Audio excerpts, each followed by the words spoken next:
Krishna.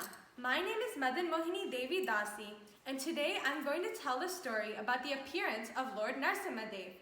So as you all know, this past Wednesday was the appearance of Narasimha Deva.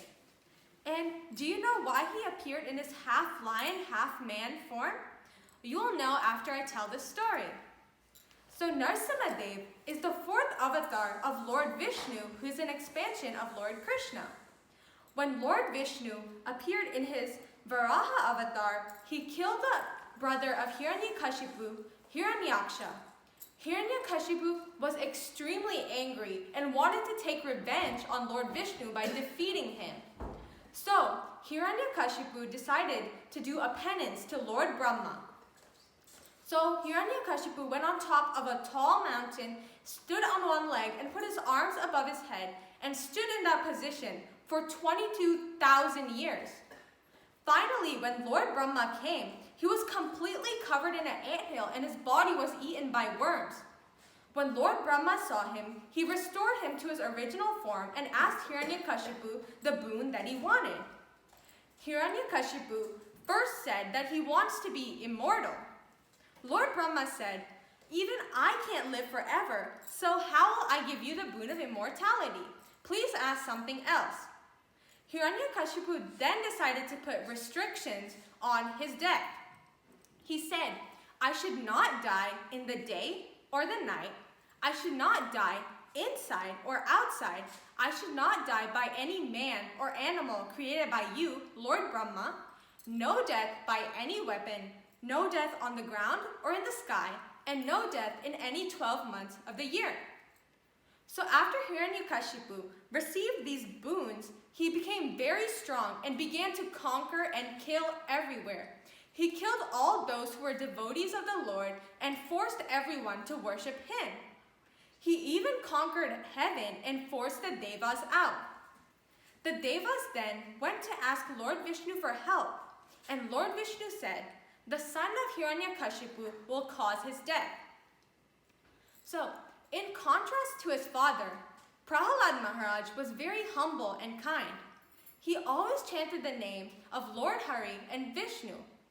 But Hiranyakashipu was so angry that his own son was chanting the name of his enemy. So he decided to send Prahalad Maharaj to the ashram of the demons and to their demon guru. The teachers at the ashram were trying to tell Prahalad to learn politics and how to run a kingdom and all these material things. But Prahalad just closed his eyes and continued chanting the names of the Lord. Prahalad even started to change the students' mind. He told them to give up this material life and chant the names of Lord Hari, because we have to make use of this life that we have. Then, when Hiranyakashipu realized that Prahalad was not listening to the teachers and not learning to worship him, and even changing the other students' minds, he got very angry. He decided to kill Prahalad. So he ordered his soldiers to do many things to kill Prahalad. He ordered them to throw him off a cliff. He tried to poison him, make him be attacked by mad elephants, poisonous snakes, but every time the Lord saved him. When he was thrown off the cliff, the Lord caught him before he hit the ground. When he was given poison, the Lord turned the poison into nectar. When the elephants were attacking him, they bowed down to Prahalad, and the snakes and lions befriended Prahalad instead. Then Hiranyakashipu resorted to asking his sister, Holika, to kill Prahalad. Holika was a demon with a special power in which she could not be burned. So he told Holika, "Carry Prahalad into a big fire and make sure he perishes." So Holika happily took Prahalad and walked into the big fire. But surprisingly, she was completely burned, and Prahalad emerged, peacefully chanting the names of the Lord. Then finally, Hiranyakashipu reached his breaking point.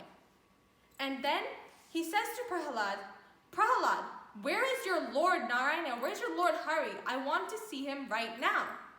Prahalad says, "Oh, Father, the Lord is everywhere. He is in every jiva and even in the smallest of atoms." In their palace, there were huge pillars. And then Hiranyakashipu pointed to one of those pillars and said, Prahalad, is he in this pillar? Prahalad said, yes, father, the Lord is everywhere. He can even be in this pillar. Then Hiranyakashipu took his mace and he smashed the pillar. This pillar broke with a thunderous noise and a bright light came. Then out emerged Lord Vishnu in the form of Narasimha, half man and half lion. Lord Narasimha grabbed Hiranyakashipu and easily fought with him. Then he took him and sat on the doorway of their palace. And the doorway would neither be inside nor outside of the home. And the time was approaching dusk, and dusk is neither day nor night. Then Lord Narasimha Deva took Hiranyakashipu and put him on his lap, and his lap was neither the ground nor the sky. And Hiranyakashipu was asked that he couldn't be killed in any of the 12 months of the year, but this year was a leap year, so he got an extra month. Then Lord Narasimha Deva took his nails, and his nails were not a weapon, and they were not a living or dead part of the body. He took his huge nails and then he ripped open Hiranyakashipu's stomach and took his intestines and wrapped it around himself like a garland. The Lord, being very angry, went and sat on Hiranyakashipu's throne. The Lord was angry because his own devotee was being hurt by a demon and that he could not come quicklier to save his devotee. Then all the devas had assembled there and they were very frightened. They saw Lord Narasimha Deva very angry and they were all very scared. Devas like Lord Shiva, Lakshmi Devi, and Brahma were there. Lord Shiva suggested one of them should go and try to pacify the Lord. So first, Lord Shiva said, oh, send Brahma to pacify him. Brahma said, I was the one who gave Hiranyakashipu the boon. He's going to surely kill me right there and then. Then Lord Shiva said, oh, Lakshmi Devi, you should go. Then she said, oh, the Lord is very angry. He will finish me on the spot. Then Lord Shiva said, oh, let this young boy Prahalad go. The Lord came for him only. Prahalad cheerfully ran with no fear to Lord Narasimha Deva and jumped up and sat on his lap. Then the Lord shed all his anger by seeing his devotee. And just like a mother lioness licks her cubs, he affectionately licked the top of Prahalad's head. So, from this story, we can learn that the Lord always saves his devotees who have complete faith in him. Thank you and Hare Krishna. Hare Krishna, Hare Krishna, Krishna Krishna,